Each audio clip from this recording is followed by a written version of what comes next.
Que foi retomada aquela discussão sobre a gestão das linhas de transporte coletivo do entorno para o Distrito Federal. A Mara Mendes já está na tela com a gente e eu lembro aqui que a gente falou bastante aqui, Mara, da Secretaria de Mobilidade, que assumiu esse serviço e depois o GDF decidiu devolver à agência responsável. Boa noite para você.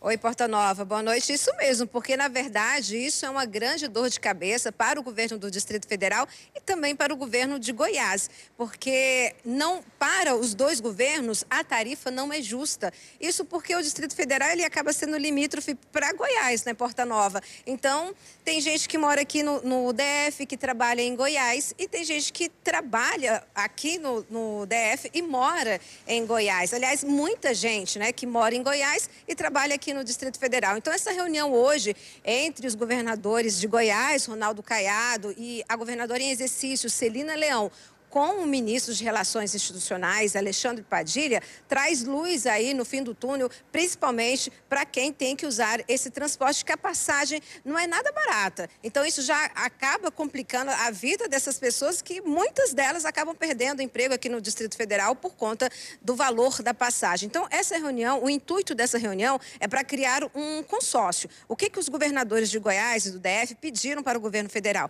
Para que seja criado um consórcio em que os três sejam responsáveis por subsidiar uma tarifa técnica. O que é essa tarifa técnica, Porta Nova? É a tarifa que é por fora, que o governo vem, coloca para manter o valor, estabilizar o valor das passagens e assim essas passagens não sofrerem mais reajuste, que é o que acontece, que o grande problema dessas passagens, Distrito Federal, Goiás e Distrito Federal, é a questão do reajuste, que é anual. E quando tem um reajuste, o reajuste ele não é nada barato, geralmente ele passa aí acima da questão do percentual da inflação. Então, o que seria? Cada um teria sua responsabilidade. O Distrito Federal iria arcar com uma parte, o governo de Goiás também, mas o que eles pediram é que a União também tenha responsabilidade nessa tarifa. A gente conversou com a governadora em exercício, Celina Leão, e o Ronaldo Caiado.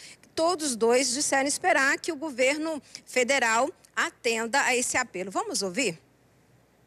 Não tem mais nada que tá. Ele pediu uma reunião, nossos representantes da governadora estarão aqui semana que vem, provavelmente na terça-feira, ficou de confirmar, para chegarem, tá certo? É uma metodologia do cálculo da tarifa técnica. E a partir daí, tá certo? Cada um de nós assumimos um terço e vamos aí a resolver mais um problema que vem de milhares de anos aí a fio, provocando cada vez mais distúrbios, pessoas revoltadas, né, quebrando ônibus e tudo isso que nós assistimos aqui na região do entorno. E o que isso vai causar ao usuário? Um transporte de qualidade, sem onerar o custo para ele, isso sendo dividido entre governo federal, governo do Distrito Federal e governo de Goiás. Um transporte de qualidade, coisa que não existe hoje no entorno, na nossa rede, porque a NTT não tem perna para fiscalizar o transporte e nem interesse também de cuidar desse transporte que, entre aspas, seria interestadual, mas ele não é interestadual. A pessoa mora aqui, trabalha aqui no Distrito Federal, então é esse o objetivo final, não ter o aumento da tarifa e ter um transporte de qualidade.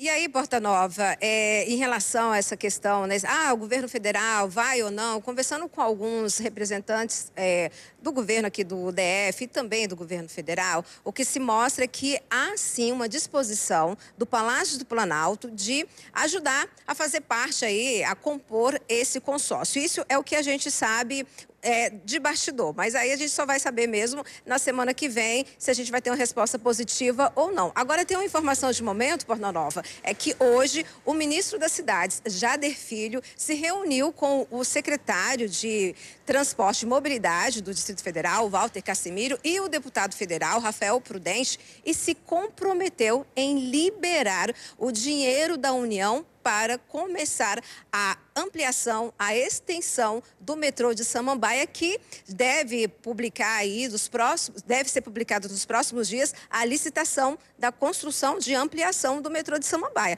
Uma boa notícia, né, Porta Nova?